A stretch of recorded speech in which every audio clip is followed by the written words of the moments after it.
দেখেন গুলিয়াখালী পিছনে সমুদ্র সৈকত। আমি এখন আস্তে আস্তে উপরের দিকে যাব।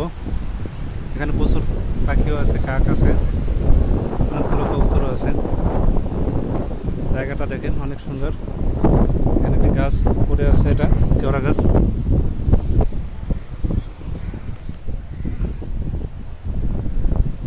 এখানে খুব সাবধানে হাঁটতে হবে, কারণ অনেকগুলো মূল আছে এখানে। এগুলো শ্বাসমূলও আছে কিছু, আবার কিছু এমনি শিকড়ও আছে, যেগুলো হচ্ছে গাছগুলো মারা গেছে, শিকড়গুলো বেরিয়ে গেছে। কারণ এখানে এখন বাটার সময় শুকিয়ে যায়, ঝড়ের সময় আবার তলিয়ে যায়। অসম্ভব সুন্দর একটি জায়গা।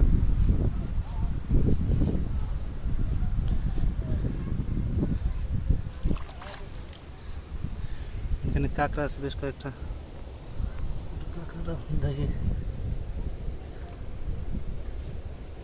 কাঁকড়া অনেক চালাক।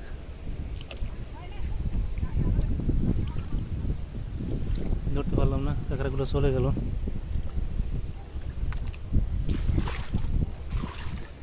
জলটা অনেক পরিষ্কার।